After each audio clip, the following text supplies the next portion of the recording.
family project for us, and the project was missurveyed on the other thing, and literally 6 inches into the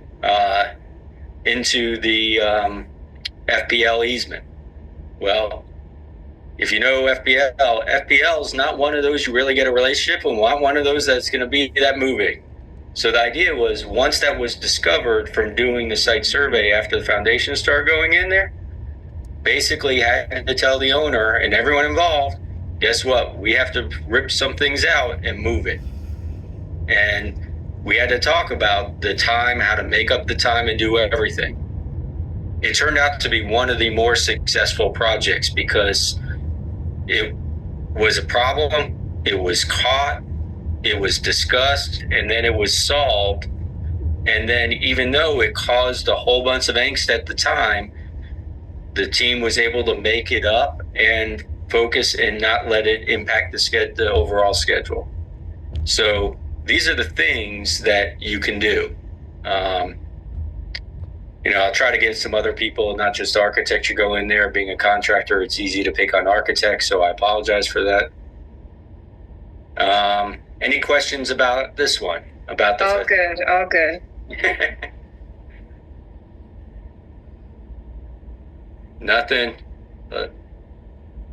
Anyone have a story on something that in their business that was something that came up that was a negative and it turned out to be really good? Destiny. Sorry, I had to find my unmute. Hi, everyone. So I do eyewear, and a lot of times I have to quote people for expected amount of time for them to get their eyewear back.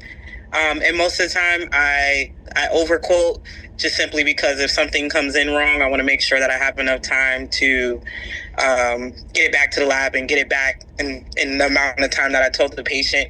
But I've had an issue where I've actually told the patient, yeah, they'll be here in a few days, and their order was like the longest order of my life. But I corrected by just keeping them updated and making sure that they knew that I was checking on it and that I was very involved with making sure they got their glasses. So I feel like communication is definitely a way to rectify when things are going sour, just being communicative and being honest. Yeah, question, wow, take it in there. I worked at an eyeglass store for a good number of years when I was in between college and sort of that summer job. So I'm getting flashbacks here. I hope they're good flashbacks. Hey, they're all, I could adjust glasses still, even though the sand, the old school hand, Oh, yeah, you're telling your age now. We don't even use sand anymore. Never said I was young. Yeah, but that goes to, there's a really good point with there, because that really illustrates so often you probably know at a certain point things are heading south, or it's not coming in on time, or if you're another type of business that you're not going to meet the expectation for something. And most often what you're talking about, Destiny, is the final outcome. Sometimes, a lot of times, it's the outcomes in the middle, the milestones, to it, that end up throwing people off. And most people tend not to discuss, if you miss a milestone and say an owner is not focused on that, it's a milestone to get to the end. Basically, if you communicate, hey, this happened, it put us back here, here's the plan to make sure the overall project stays on, and then you keep updating them, now all of a sudden that person would probably feel very great. So when that project ends up on time, now all of a sudden they're feeling like it's great success, as opposed to just feeling. And then the good example there is Destiny pointed out that calling up, not waiting for them to call you out, in essence, makes a difference. All right, that was good. We are, 5:12, trying to be guys. We're moving along. We're about halfway through this, so we've got a good pace. Exceed expectations. Does exceed expectations mean just throw money, spend more money? reduce your profit. Do you think exceed expectations means that? No, I think it's more quality oriented. Quality. Let's see, Desiree said no. That's right. So when you understand, because we are in business, so go back, the whole idea of this, make more.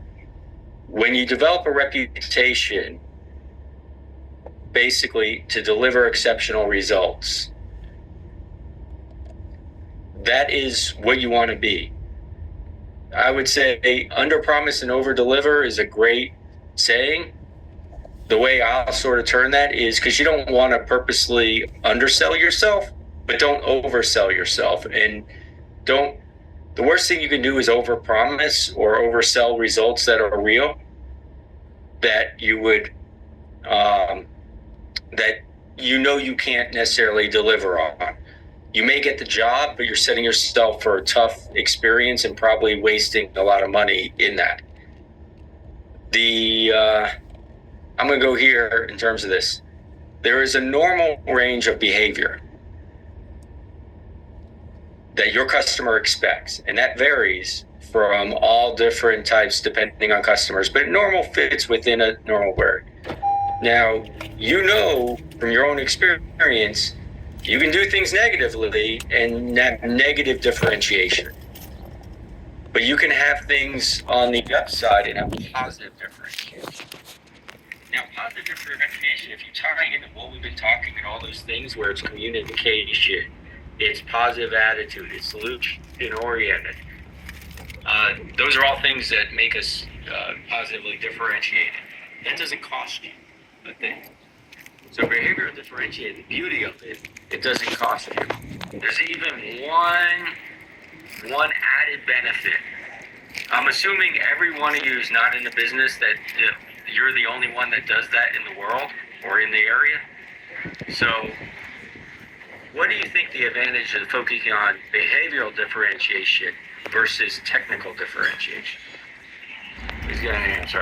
Let me see if I can scroll through and maybe pick on somebody. Let's go. I know we've been in the chat a few times. Desiree. Hi there, sorry, I have a cold.